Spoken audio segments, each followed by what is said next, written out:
I bought an abandoned cabin for $45,000 and thought I had found paradise. But my neighbor had been trying to buy that same property for years, and when I got it instead, he made my life a living hell. The petty harassment was bad enough, but it then crossed over into actual arson. Here is what happened.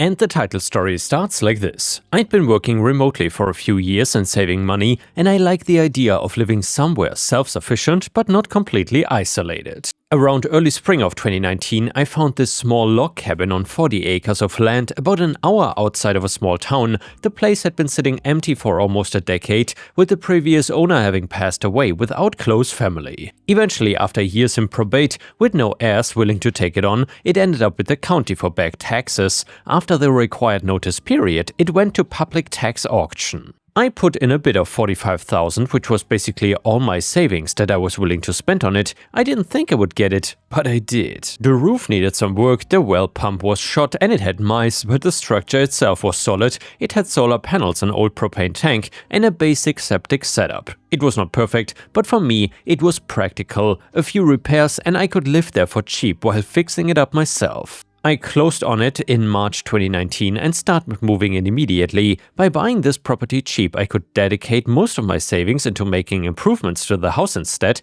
which I honestly preferred, since that meant I could have more freedom to do as I would like. My nearest neighbor lived about a quarter mile away. I did not think much about him at first, other than noticing he had a lot of equipment, tractors, ATVs, fencing stuff, that kind of thing, and his property was much larger, though it was mostly pasture. The first day I was out there working, he drove by slowly, rolled down his window, and asked if I'd been the one to buy the property, and I told him yeah. He just frowned, nodded, and then drove off. That had been the first red flag, though I didn't realize it yet. A week later he came back while I was unloading lumber. He started asking all kinds of questions like how much I paid for the land, whether I planned to sell, what I was gonna do with it, anything you could think of relating to my new land, pretty much. I told him I was fixing it up and planned to live there. He frowned again, but then explained that he had been trying to buy the land for years, but his requests had been continuously pushed off until the property went to auction. He'd gotten notice, but it had been sudden enough that he had made a different major purchase just before, leaving him with insufficient funds to win the auction. I tried to be polite. I said something about how my timing must have just been good, a bit of a joke, since he didn't seem to be in the best mood, but he didn't laugh. He just said, "Guess so," and drove off again. From there, it started to get weird. Within a couple of weeks, he began doing some petty stuff. He parked his truck halfway across the shared dirt access road one morning when I was trying to bring in gravel.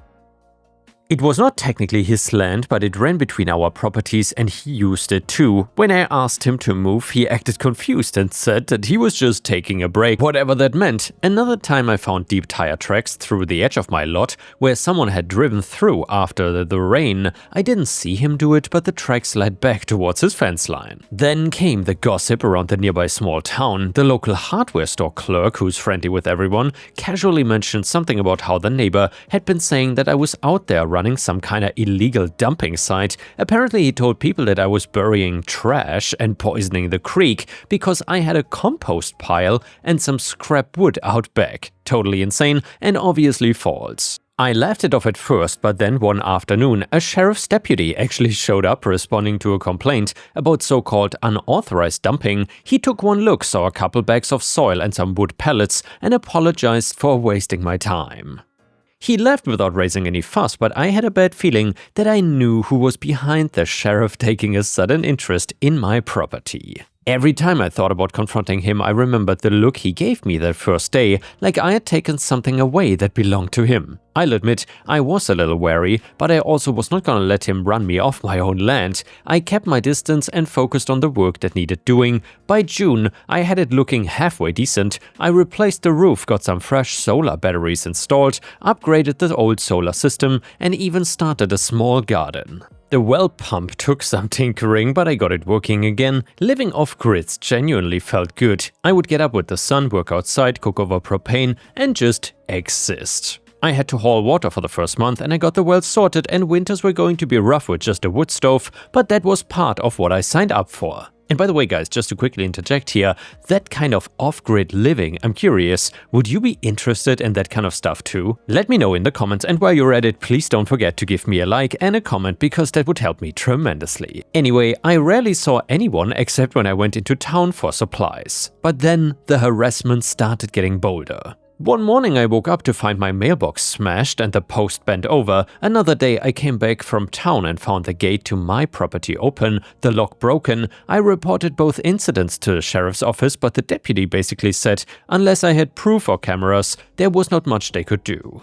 I did set up trail cameras at all the main entry points to my property. Whoever was doing it, obviously him, was smart enough to stay out of their direct view though. Or at least when he was on camera, he didn't do much other than stand around near the property line and stare at my land suspiciously. Still weird and something I noted for later, but nothing illegal. At that point I was not scared, just angry. He was a grown man acting like a child because he could not buy a piece of land, but I also started getting smarter about things. After the gate incident, I tried filing for a restraining order, but the judge said the evidence was too circumstantial, no clear footage of him doing anything illegal, just suspicious behavior.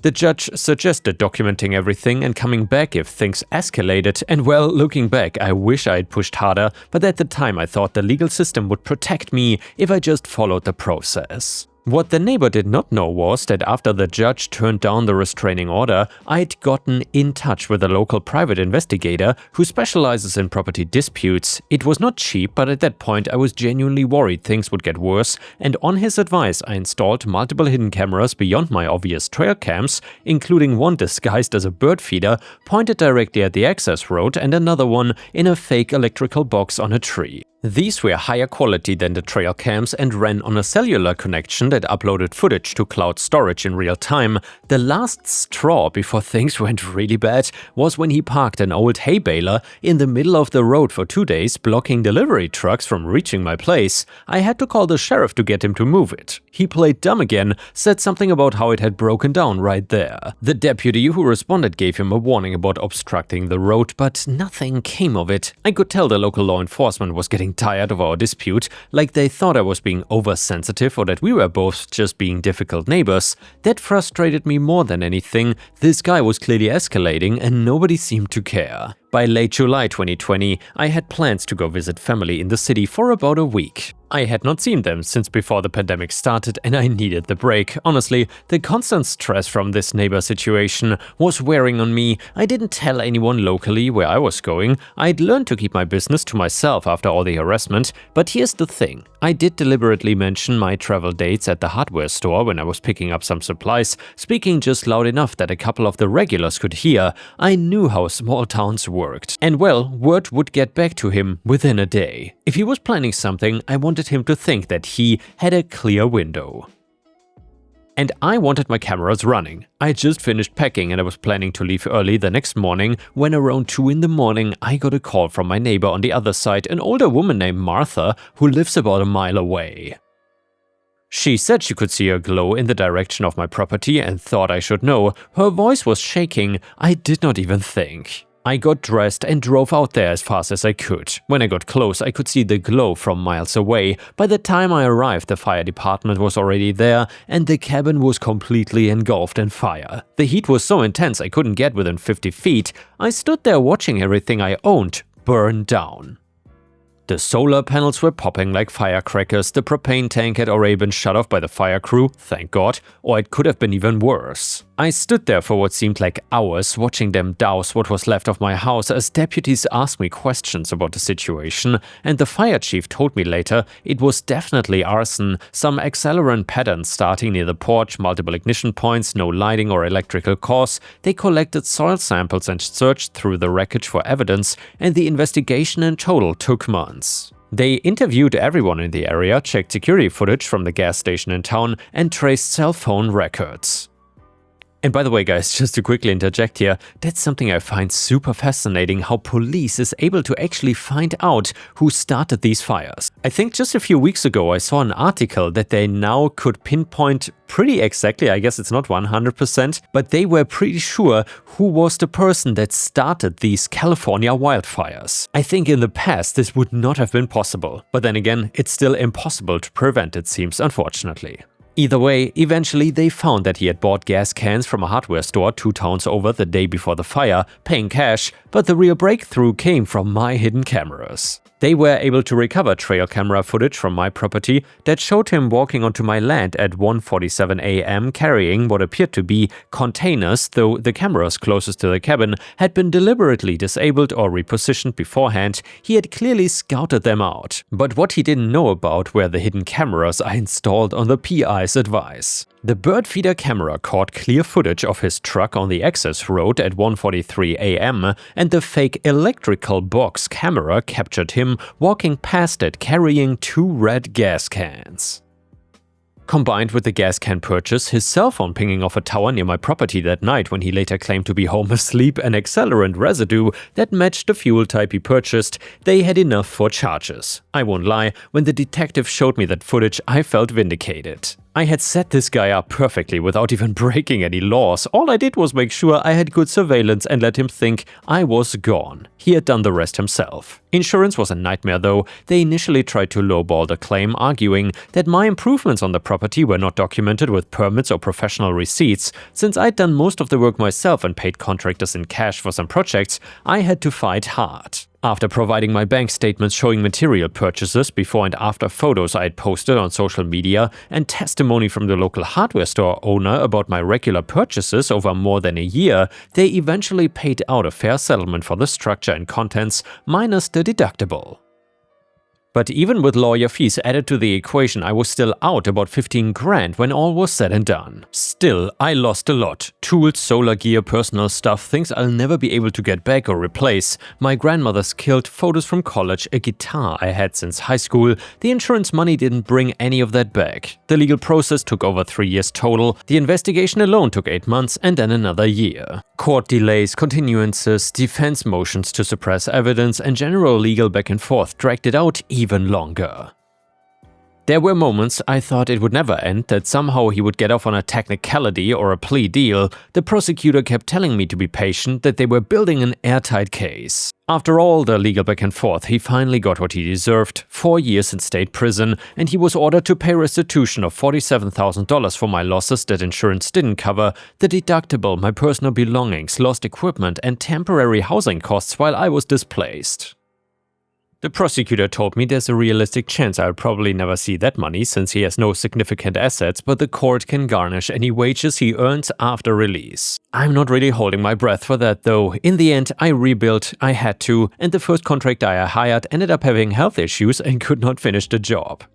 While I did get most of my deposit back, minus what he had already purchased in materials, finding another contractor willing to work on the remote property took months. And then supply chain issues hit during 2021 and 2022, making materials expensive and hard to get. What should have taken 6 months maybe, ended up taking almost 2 years. There were weeks where I was living in a camper on the property, showering at a gym in town, just waiting for lumber deliveries that kept getting delayed. It took time and I honestly debated just selling the land and walking away, but something in me refused to let him win. The new cabin is not as rustic, the design and its components are definitely more modern, and honestly I went with more conventional construction this time rather than a full log cabin, but it is mine. I added better cameras, motion lights, and I have a good relationship with the local deputies now. They swing by sometimes just to check in. My neighbor probably thought I was hundreds of miles away and that he would finally get his revenge, and thought that I could never prove it was him. Well, the truth came out and he is behind bars now, scheduled for release in about 2 years if he gets out on good behavior. I would say I don't hate him, but that's not true. It's hard to be the better person after something like that happens to you. I think he's a miserable person who let jealousy eat him alive, and he could have been a decent neighbor and maybe even been welcome on my land, but instead he destroyed his own life over a piece of property. I don't have any pity for him after that. To be honest, play stupid games, win stupid prizes. These days I keep to myself even more. The new place is sturdier, I've got backup insurance with a company that actually understands off-grid properties, and I'm finally at peace again, or as much at peace as I can be after that night. Sometimes I would sit on the porch at night, listen to the crickets, look up at stars you cannot see in the city, and just breathe in the fresh air. That's what I bought this place for in the first place. And the next one is another malicious compliance story, which is titled, "Told me I couldn't get time off to go home for holidays? Fine then, I quit." So I was reminded of this from a recent post. I worked part-time throughout my studies in the UK on a 0-hour contract at a club/pub/ events venue. This was over a decade ago. They did not let folks have both Christmas and New Year's off, so you had to work on one of them. I joined and was made supervisor shortly after because I had common sense and figured stuff out quickly. I went home for the holidays, and when that time came the first year, I just said I would quit. And did. There was no issue with finding another almost minimum wage part-time job. I reapplied in January as they were looking for staff, got rehired. Next holidays come around and I tell them the same thing. Same thing all over again. Next year they just tell me, please don't leave, just take whatever days off and we will see you again next year.